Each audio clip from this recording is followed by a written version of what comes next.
Hey cuz, who's your mob?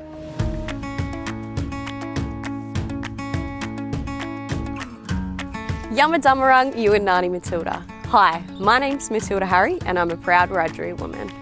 Yowie, Wandinhung Niindaul. My name is Luke Hodge. I'm a proud and grateful young Dunghutti man. We're both staff and students at Western Sydney University and we think it's about time that you learn some of our Aboriginal English terminologies. Let's get it started. Deadly. Deadly has a very different connotation in our communities in comparison to Australian English.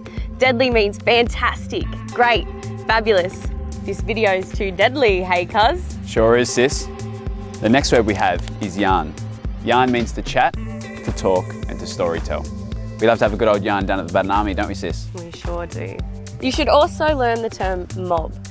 Mob means many different things in our community. It can be used to identify a person's family, their clan affiliations, and their connections to country. In community, generally the first question you get asked is, hey cuz, who's your mob? That'd be Dunghutti, sis. The next word we have is tidda. Female friend, auntie, and mentor. This here is Tilly. She's my tidda from Wiradjuri country. Bungie means male friend or close mate.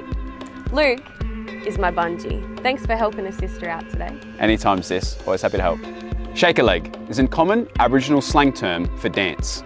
Hey sis, we're going to shake a leg for the WSU Deadly Challenge, aren't we? We sure are. And now I'm going to show you how you can shake a leg. The next term you should learn is jarjum. Jarjum means babies and children.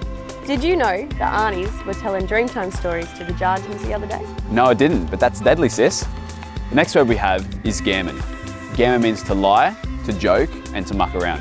Hey sis, at next year's uni games I'm going to be man of the match, aren't I? Just gammon. So how are you feeling so far? Do you feel confident enough to use some of our terminologies? Or do you think the bungies will think you're gammon when yarning? And never forget, always was, always will be.